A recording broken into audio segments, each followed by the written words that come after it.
Everyone. So this is To Save the Earth Part 2, and I'm titling this particular video, The Wandering Planet.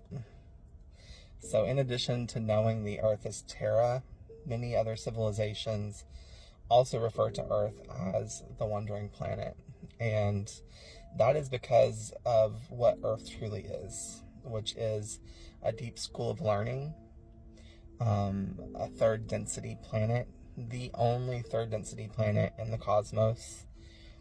There is only one planet like Earth at any given time. And Earth has been around for a very, very long time, so we would think of it as having always been this wandering planet. But billions of years ago, there have been other planets like Earth that were created as a deep school of learning for any souls that wanted to experience a different experience in the physical reality. Something that comes with a deep amount of trauma and a deep amount of knowledge, of wisdom that comes from that trauma once it is transmuted. And beyond the trauma, one of the other things that makes it so different is that there's a veil of forgetting.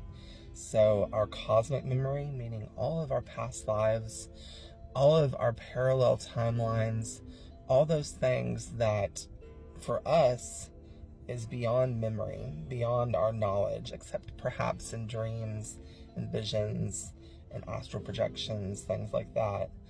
For the rest of the universe, the multiverse, the cosmos, it's not. It's a part of their experience. And they also astral travel in ways that we can't yet. We're getting to that point. But I mentioned that most planets have a single species or sometimes even a subspecies that makes it to reaching out to an ego and to sentience, individuality, beyond the level of animals. And the Earth was a little bit different. And it's not necessarily different in that there is just one species. Originally there were more, but one ended up being the predominant species that made it to that third density body and to an ego, and that is humans.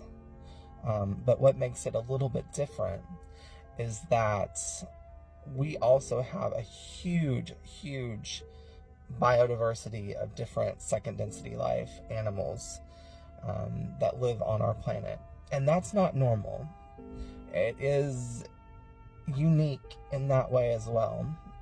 Many cultures, civilizations of other worlds would call Earth a garden, because the animals that we see around us eventually reach out toward the ego, reach out toward a greater sense of self and sentience, and they end up becoming the predominant species on another planet somewhere that goes into fourth density.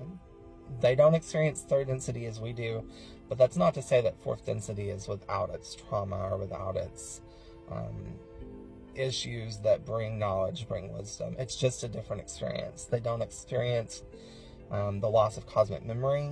There is no veil between this and the other side. There is no veil of forgetting. So it's just a little bit different. But think about all the different species, subspecies of animals on this planet. They inhabit literally millions of worlds. So it's really important for humans on Earth, especially during this time, to begin to really see who we are with relation to animals. We are not, as we think, lording over them. We are not the individual that takes them to the butcher shop, that takes their life and perhaps uses their whole body like Native American traditions and other traditions try to do so that they honor them. We really are caretakers. And we are able to help them reach a point of developing that ego and moving on in their own journeys. We are now seeing this happen with some animals. For instance, dogs and cats. You've seen them with the buttons and being able to learn rudimentary communication with us. You see the same thing with some birds, other primates that are sort of getting to that point. And as we ascend into fourth density, which is what's currently happening, you'll see more and more of that. And it's very uncommon that you actually see that during a single lifetime.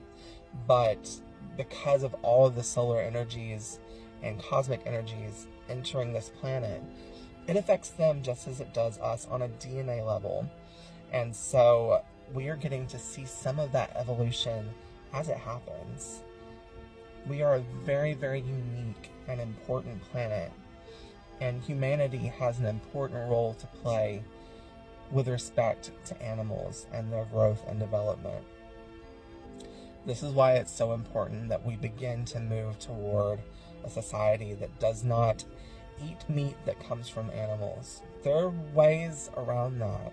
Of course, you know, the vegan diet, but there are many civilizations that produce things like meat but do not come from animals. And so there are other ways around that, and we'll figure that out eventually. But I think that's really all I wanted to speak about in this video. The next video, I'm going to talk about what makes humanity unique as a soul, as a civilization, as a species. So until then, you are the oracle within.